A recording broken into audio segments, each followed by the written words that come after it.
Halo, salam akademik teman-teman semua. Perkenalkan, kami dari Psikologi Berbagi Community atau sebut saja cyber.com merupakan sebuah wadah untuk kita semua bisa saling jumpa-jumpa untuk berbagi ilmu, berbagi informasi, pengetahuan, ataupun mungkin juga pengalaman-pengalaman kita semua terkait dengan aplikasi psikologi, khususnya dalam ranah industri dan organisasi, baik itu dari sisi tinjauan akademik maupun dari praktek-praktek tersebut di lapangan. Nah, pada kesempatan kali ini cyber.com akan membawakan satu pembahasan terkait dengan sebuah konsep yang saya pikir cukup menarik dan cukup penting karena ini merupakan satu agenda utama di dalam kajian-kajian literatur di dunia psikologi industri dan organisasi. Topik tersebut itu adalah organizational behavior atau biasa juga disebut dengan perilaku organisasi, atau untuk mempersingkatnya kita sebut saja sebagai OB. Nah, sebelum kita mulai, teman-teman silakan mengklik dulu tombol subscribe dan tombol loncengnya agar kita senantiasa bisa terhubung untuk senantiasa saling berbagi informasi dan pengetahuan di dunia psikologi dan industri dan organisasi. Nah, teman-teman sekalian, berbicara mengenai OB itu sendiri sebenarnya pada dasarnya membahas tentang manusia. Siapa manusia? Ya kita semua, saya dan teman-teman semua, atau juga individu-individu lainnya yang bekerja dan mengejar karir pada setiap jenis organisasi atau pada perusahaan tempat dia bekerja. Nah, dalam hal ini OB nanti itu akan membahas orang-orang yang mencari pemenuhan diri, sebenarnya pemenuhan diri melalui pekerjaan-pekerjaan yang digelutinya sehari-hari di tengah tantangan-tantangan yang ada, baik itu tantangan dari sisi etika atau dari sisi globalisasi, atau mungkin juga karena kemajuan teknologi, atau keseimbangan antara kehidupan sehari-hari dengan pekerjaan, atau disebut itu dengan work-life balance, atau mungkin ada isu-isu lainnya yang muncul di tempat kerja. Nah, selain itu, OB juga ini itu menyangkut bagaimana lingkungan kita menuntut untuk individu ataupun organisasi itu untuk senantiasa belajar, bertumbuh dan berkembang, sehingga at the end of the day, individu dan organisasi tersebut mampu untuk menampilkan kinerja yang unggul pada aktivitasnya. Nah, apa sebenarnya itu organizational behavior? Nah, di sini saya mengutip dari pendapat Schermerhorn dalam bukunya yang diterbitkan tahun 2010 yang menjabarkan bahwa organizational behavior is the study of human behavior in organization. It is an academic discipline devoted to understanding in individual and group behavior, interpersonal processes, and organizational dynamic, with the goal of improving the performance of organization and the people in them. Nah, dari definisi yang diberikan oleh Schermerhorn ini, kita dapat menarik sebuah kesimpulan bahwa OB itu sebenarnya merupakan sebuah kajian akademik, di mana pokok kajiannya ini mencakup 3 determinan perilaku individu di dalam organisasi. Nah, 3 determinan ini itu ada dari determinan individu, ada determinan kelompok atau grup, kemudian ada dari determinan organisasi itu sendiri. Nah, at the end of the day, OB akan melihat bagaimana komunikasi atau dinamika di antara ketiga determinan ini, mereka saling berkolaborasi sehingga membantu organisasi nantinya dan individu untuk bisa bekerja atau bisa beroperasi dengan lebih efektif dan lebih efisien dalam pencapaian target dan tujuan organisasi yang ditetapkan. Selanjutnya, agenda pembahasan kita pada tema tentang OB ini, kami dari cyber.com menyiapkan pembahasan ini ke dalam 4 seri pembelajaran, di mana masing-masing pembelajaran itu, seri tersebut kita akan membahas topik-topik yang berbeda-beda dalam satu kesatuan organizational behavior. Nah, di seri yang pertama seperti yang kita laksanakan sekarang ini adalah tahap introduction atau pengenalan. Di sini kita akan melihat secara global OBI sebenarnya itu seperti apa, dan apa sih yang terjadi di dalam OBI, apa dialektika yang ada dalam OBI, komponen-komponen apa yang dibicarakan terkait di dalam kajian-kajian tentang OBI itu sendiri. Nah, kemudian nanti di seri pembelajaran yang kedua atau sesi yang kedua, kita akan melihat determinan pertama dari perilaku individu, yaitu dari aspek individunya sendiri. Nah, di sini kita akan membahas lebih dalam nantinya bagaimana sebuah organisasi itu bekerja atau berupaya untuk memaksimalkan kontribusi potensial yang dimilikinya dari beragam sumber daya SDM yang dimilikinya. Nah, tentu kita sadari bersama bahwa dalam sebuah organisasi atau perusahaan, pada setiap jenjang atau level dan pada setiap departemen itu diisi oleh beragam karakter individu yang membawa personality yang berbeda-beda, value yang berbeda-beda, kemampuan, ability yang berbeda-beda. Nah, di sini tantangan organisasi bagaimana bisa mengoptimalkan dan memberdayakan SDM yang dimilikinya ini sehingga itu semua bisa menjadi dukungan yang sangat luar biasa dalam pencapaian tujuan organisasi. Kemudian di seri yang ketiga, kita akan membahas tentang determinan perilaku yang kedua dalam organisasi, yaitu adalah grup. Nah, pada seri yang ketiga ini nantinya kita akan melihat kembali konsep-konsep dasar tentang menyangkut masalah grup itu sendiri. Nah, di sini kita harapkan dengan pemahaman mendasar tentang konsep grup ini, kita nanti akan bisa memahami bagaimana grup itu bekerja, kemudian bagaimana membangun sebuah tim yang efektif di dalam sebuah organisasi. Itu kita akan belajar bersama-sama di seri yang ketiga nanti. Kemudian di seri yang keempat nanti merupakan penutup dari rangkaian seri pembelajaran kita pada topik OBI ini.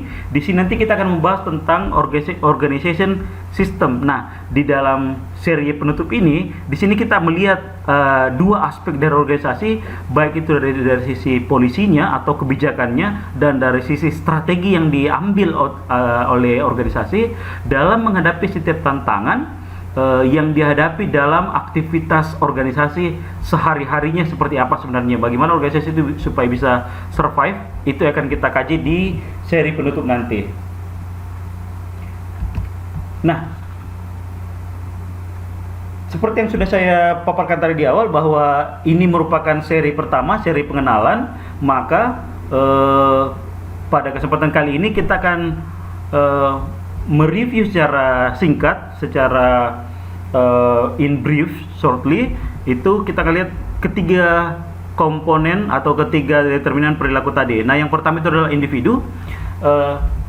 Kalau kita merujuk kepada buku Organizational Behavior yang dituliskan oleh Stephen Robin dalam edisi ke-11, di situ di bagian determinan individu sebenarnya ada banyak komponen-komponen yang dibahas di dalamnya dengan sangat detail.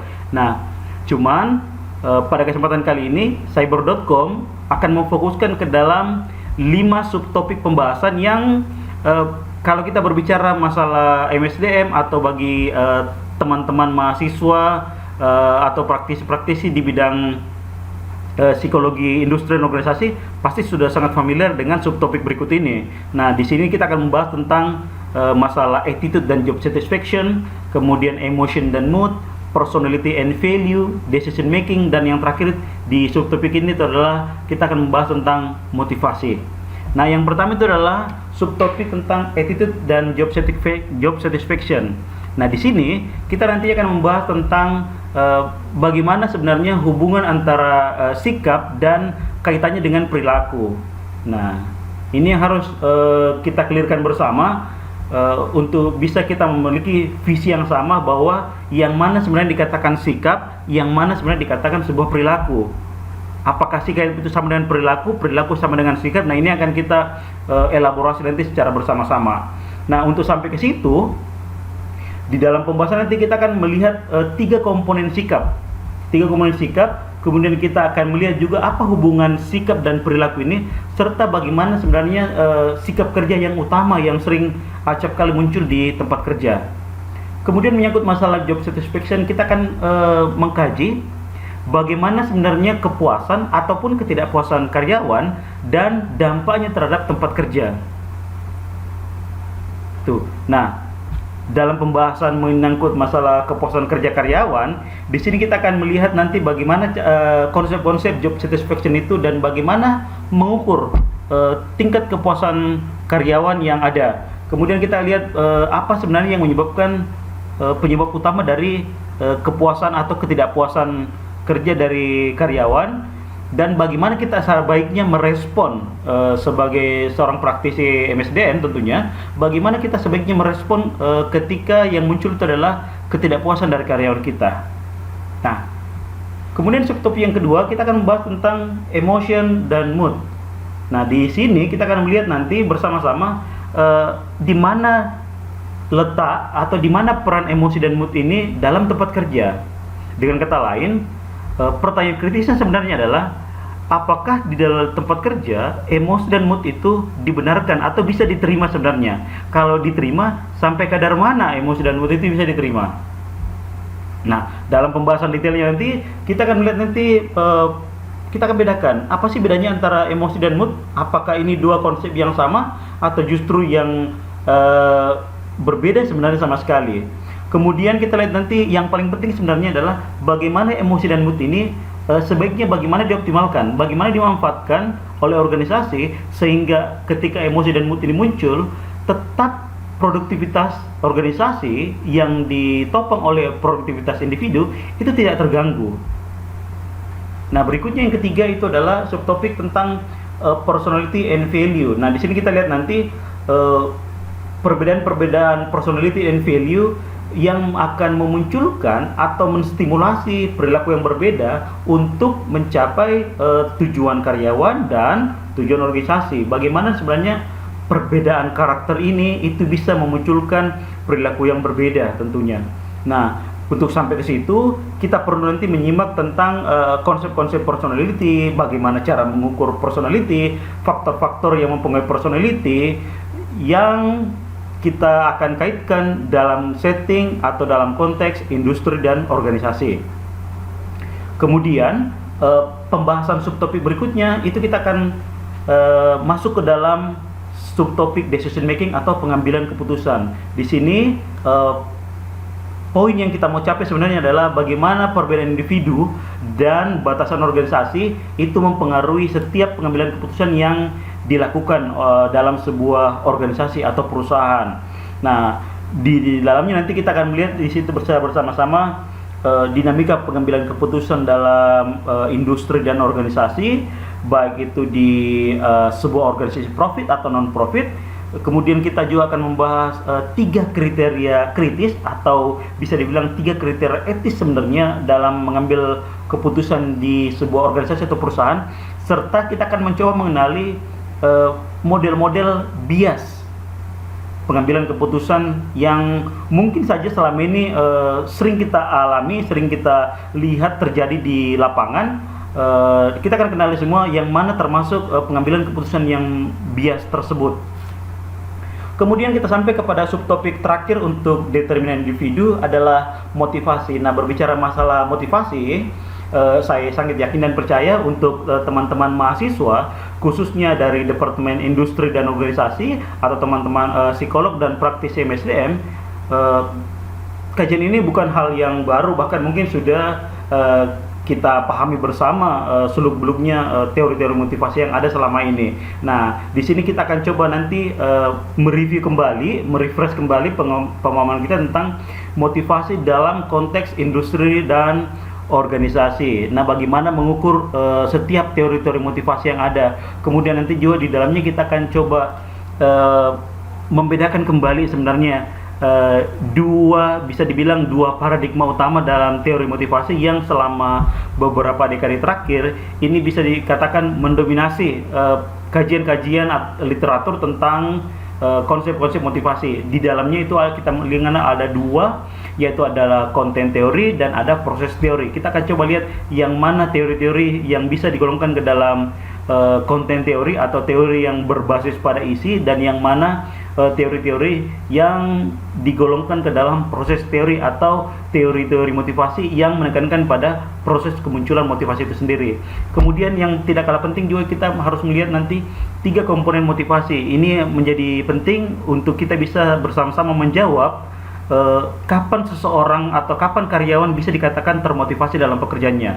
Apakah ketika saya memiliki seorang pegawai atau seorang karyawan yang kesehariannya menunjukkan aktivitas kerja yang sangat luar biasa, dia bekerja keras, apakah itu bisa dikatakan bahwa karyawan tersebut termotivasi? Atau bisa jadi ada parameter lainnya yang digunakan untuk bisa kita mengklasifikasikan seseorang karyawan itu adalah karyawan yang termotivasi dalam pekerjaannya. Kemudian pembahasan berikutnya itu adalah dari determinan kedua, yaitu adalah grup. Di dalam grup ini kita akan membahas 4 subtopik di dalamnya. Yang pertama itu adalah work team, kemudian ada leadership, kemudian power and politics, dan yang terakhir itu adalah conflict and negotiation. Nah, yang pertama itu adalah work team. Tujuan dari pembelajaran ini untuk sisi work team itu sebenarnya kita mau lihat apakah individual dan tim itu punya kontribusi yang sama dalam pencapaian tujuan organisasi. Apakah satu lebih unggul dibanding yang lainnya? Atau pertanyaan kritis berikutnya, apakah individu lebih baik dibanding dengan tim? Atau kapan seharusnya kita mengandalkan individu dan kapan seharusnya kita mengandalkan tim untuk menyelesaikan sebuah tantangan, sebuah tugas yang dimiliki oleh organisasi untuk bisa mendapatkan hasil yang lebih optimal lagi dari itu. Nah, untuk sampai ke situ di dalam pembahasan tingkat grup nanti, kita akan perlu membedakan dulu sebenarnya konsep dasar yang cukup menggelitik di kepala kita semua. Apakah tim dan grup itu adalah dua konsep yang sama? Atau justru sebenarnya tim dan grup itu adalah dua konsep yang berbeda sebenarnya. Nah, tentu ini kita akan kajinya. Mungkin ini sangat debatable, tapi kita akan nanti coba mengkaji kedua perbedaan konsep ini dari sudut pandang psikologi industri dan organisasi. Kemudian kita nanti akan melihat bagaimana sebenarnya karakteristik tim yang efektif dan bagaimana cara atau langkah-langkah pendekatan yang bisa diambil untuk bisa menciptakan sebuah tim yang efektif dalam sebuah kantor atau dalam sebuah organisasi atau sebuah perusahaan. Nah, di akhir pembahasan tentang work team, topik ini kita nanti akan menutup dengan sebuah diskusi sebenarnya yang tadi sudah saya sampaikan di awal. Kapan seharusnya kita mengandalkan individu dan kapan seharusnya kita mengandalkan work team untuk menyelesaikan setiap tugas ataupun tantangan yang dihadapi oleh organisasi kita semua. Nah, kemudian subtopik yang kedua itu kita akan membahas masalah leadership atau kepemimpinan. Nah, di sini sebenarnya stressing point-nya itu kita mau lihat apa yang membedakan itu atau apa yang menentukan sebuah pemimpin itu bisa dikatakan dia berhasil atau dia efektif dalam memimpin, dan apa yang membedakan antara pemimpin, leader dan non-leader. Nah, dalam konteks ini kita akan melihat nanti sebenarnya perbedaan antara apakah pemimpin itu sama dengan manajer ataukah manajer itu sudah pasti seorang pemimpin.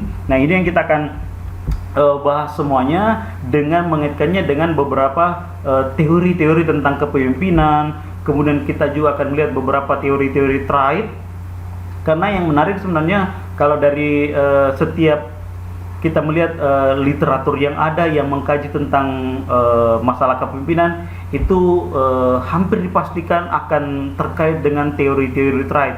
Nah, berbicara masalah teori trait sini, kita pasti akan merujuk kepada satu konstruk psikologis atau tools psikologis, yaitu Big Five Personality, yang banyak sekali dikaji, yang banyak sekali dikaitkan dengan isu-isu leadership.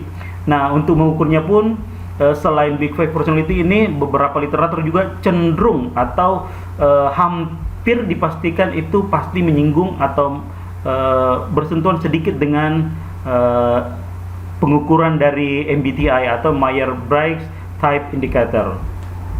Nah, kemudian untuk subtopik leadership ini nanti kita akan akhiri dengan perbedaan. Kita akan coba mendiferensiasi antara kepemimpinan karismatik dan kepemimpinan transformasional, dengan satu pertanyaan diskusi terakhir tentang subtopik ini adalah apakah pemimpin itu nature atau pemimpin itu nurture? Apakah pemimpin itu memang bawaan sejak dia lahir atau kepemimpinan seseorang itu diperoleh dalam atau merupakan hasil dari proses pembelajarannya sepanjang masa sampai detik tertentu? Nah, kemudian subtopik yang ketiga kita akan membahas tentang power and politik. Nah, ini merupakan satu pembahasan yang cukup seksi menurut saya, karena kita berbicara di sini masalah power and politik. Tapi di awal saya ingin tegaskan bahwa di sini kita tidak mengarah kepada sebuah proses pilkada atau proses pemilihan presiden, bukan seperti begitu. Tapi di sini kita lebih mengarah kepada kajian-kajian tentang bagaimana power itu dimiliki, atau bagaimana power itu lahir dalam sebuah organisasi atau perusahaan, atau dalam sebuah komunitas. Bagaimana power itu dikelola, dan ini semua nanti akan mempengaruhi perilaku-perilaku individu yang ada dalam organisasi sendiri. Nah, untuk sampai ke situ nanti yang menarik kita bahas juga adalah kita kaitkan kembali dengan subtopik sebelumnya, itu adalah leadership. Nah, apakah power dengan leadership ini dua hal yang saling berkaitan, atau mungkin justru dua konsep, dua konstruk yang saling tumpang tindih sebenarnya? Apakah orang yang punya power pasti adalah seorang pemimpin, ataukah seorang pemimpin otomatis memiliki power? Nah, ini akan menarik untuk kita kaji bersama-sama nanti teman-teman. Nah, di dalamnya di sini kita juga akan mencoba mengenali 9 power yang ada di dalam setiap organisasi atau perusahaan, dan bagaimana kita bisa berdamai atau mengelola ke-9 jenis power ini untuk bisa kita optimal dalam bekerja. Nah, diharapkan ketika kita selesai membahas tentang power and politik ini, satu yang diharapkan adalah dengan mengenali bagaimana power dan politik bekerja dalam organisasi, ini akan sangat membantu seorang manajer nanti untuk bisa menjadi seorang manajer yang lebih baik tentunya, dengan mengenali power dan politik ini dan bagaimana menaklukkannya. Dalam artian menaklukkan sini adalah mengelolanya untuk lebih efektif pekerjaan yang ada di kantor tersebut. Nah, kemudian subtopik yang terakhir dari grup ini kita akan membahas tentang conflict and negotiation. Nah, pertanyaan kritis di sini adalah sebenarnya begini: apakah konflik itu selamanya itu adalah hal yang buruk? Pada spektrum yang lain, negosiasi, apakah negosiasi itu selalu merupakan menjadi sebuah solusi yang jitu? Nah, ini adalah pertanyaan-pertanyaan yang saya rasa cukup merangsang pemikiran kita semua untuk nanti bisa kita semua bernalar antara konflik dan negosiasi ini. Karena konflik itu, ketika kita mendengar kata konflik, maka yang muncul di benak kita pasti adalah sebuah konfrontasi, sebuah pertentangan, semua hal yang bisa kita konotasikan secara negatif. Nah, itu dia. Nah, dalam membahas konflik dan negosiasi ini ada beberapa pembahasan nanti di dalamnya. Kita akan melihat adalah konflik konsep-konsep konflik sebenarnya seperti apa, bagaimana sebenarnya beberapa pendekatan memandang konflik. Kemudian kita melihat adalah proses negosiasi itu seperti apa, bagaimana tahapan untuk melakukan negosiasi yang baik. Kemudian nanti dalamnya ada dua pendekatan negosiasi yang perlu kita pahami bersama, itu ada pendekatan integratif dan pendekatan distributif. Dan yang paling menarik kita akan tutup dengan sebuah diskusi adalah apa peran dari perbedaan individu dalam penanganan konflik. Apakah setiap orang itu bisa bertindak sebagai negosiator, atau ada karakteristik tertentu yang harus dimiliki seseorang sebelum dia bisa mencoba atau bisa melakukan yang namanya proses negosiasi. Kemudian bahan diskusi yang kedua itu adalah sejauh mana urgensi dari pihak ketiga dibutuhkan dalam penanganan sebuah konflik, atau peran ketiga ini bertindak sebagai negosiator, sampai sejauh mana sebenarnya itu dibutuhkan sebenarnya. Nah, kemudian di bagian akhir dari sesi pembelajaran pertama ini yang berupa bagian introduction atau pengenalan tentang konsep OB, kita akan sampai kepada determinan perilaku yang ketiga, yaitu adalah organizational system atau sistem organisasi. Nah, mungkin sekali lagi bagi teman-teman mahasiswa psikologi dari Departemen Industri Organisasi, atau teman-teman psikolog dan rekan-rekan praktisi MSDM. Kedua subtopik kita kali ini mungkin sudah sangat-sangat familiar sekali karena ini dijumpai sehari-hari dalam keseharian kita. Karena di sini kita akan berbicara masalah organizational culture atau budaya organisasi, serta subtopik yang kedua itu adalah organizational change atau perubahan organisasi dan stress management. Nah, di bagian budaya organisasi kita akan mengulik lebih dalam lagi bagaimana budaya organisasi itu mengarah atau mempengaruhi pola perilaku setiap anggota dalam organisasi itu dalam kaitannya dengan aktivitas kerja di kantor. Nah, untuk di sini kita akan nanti menguraikan konsep-konsep dan karakteristik budaya organisasi. Kita akan melihat yang tadi sudah saya sampaikan, dampak budaya organisasi terhadap perilaku kerja karyawan dan bagaimana budaya ini muncul dan bisa bertahan, serta yang tidak kalah pentingnya adalah kita akan mendiskusikan bagaimana budaya organisasi ini menyerap atau menyebar ke seluruh karyawan, seluruh anggota perusahaan yang ada pada setiap jenjang dan pada setiap level dan pada setiap departemen. Bagaimana semua ini bisa menyebar, bagaimana prosesnya. Kemudian yang terakhir kita akan berbicara masalah organizational change and stress management. Nah, di sini yang menarik sebenarnya adalah satu pertanyaan yang pentingnya adalah kenapa kita perlu berubah atau kenapa organisasi kita perlu senantiasa berubah. Dan yang menarik juga di setiap adanya perubahan, kenapa hampir dipastikan akan diikuti dengan fenomena resistensi. Mungkin tidak keseluruhan dari anggota organisasi kita, tapi ada fraksi-fraksi tertentu atau ada kelompok-kelompok tertentu yang bisa dikatakan antipati setiap ada isu organisasi, entah itu isunya sudah valid atau belum, tapi ketika mendengar ada namanya suatu proses perubahan yang akan dilakukan, maka dengan serta-merta ada pihak-pihak tertentu yang antipati dengan program tersebut. Nah, ini yang perlu kita pahami bersama sehingga nanti kita bisa mengambil sebuah strategi jitu, mengambil sebuah kebijakan yang pas untuk mengatasi atau menghadapi resistensi yang ada ini sehingga tidak menjadi sebuah konflik yang tadi sudah kita bahas sebelumnya, dan proses perubahan yang diharapkan itu bisa berjalan dengan baik, bisa berjalan dengan lancar sehingga organisasi kita itu semakin maju ke depannya. Kemudian berbicara masalah stress management, di sini nanti kita akan mengenali coba konsep-konsep sumber dampak stres serta bagaimana penanganan stres di tempat kerja. Nah, untuk penanganannya sendiri dalam kesempatan kali ini di sesi yang keempat nanti kita akan melihat bagaimana pendekatan dari sisi individu dan bagaimana pendekatan dari sisi organisasi dalam mengatasi untuk bisa tetap stres itu muncul tapi tidak mengganggu kinerja dan produktivitas dari organisasi itu sendiri. Nah, ini mungkin topik-topik yang akan kita bahas dalam 3 sesi atau 3 seri pembelajaran ke depannya. Saya harapkan teman-teman bisa tetap mengikuti video-video dari cyber.com, khususnya pada kesempatan seri yang pertama ini terkait masalah organizational behavior.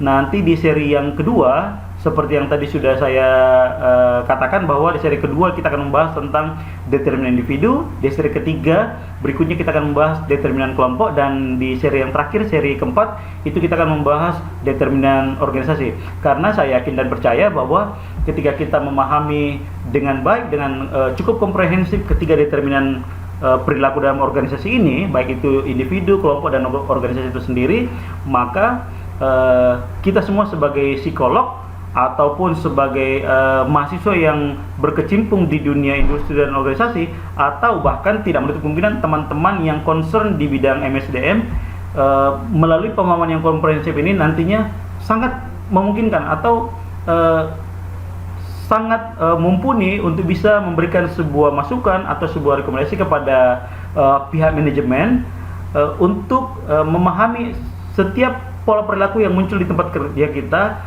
yang nantinya bisa digunakan untuk pengambilan keputusan di bidang pengelolaan SDM kita, sehingga ketika SDM kita bisa dikelola dengan baik, maka pencapaian organisasi akan jauh lebih mudah untuk bisa dilaksanakan dan dicapai. Sekian teman-teman semua, selamat beraktivitas, sampai jumpa di video-video selanjutnya. Tetap semangat, salam akademik, dan jaga kesehatan.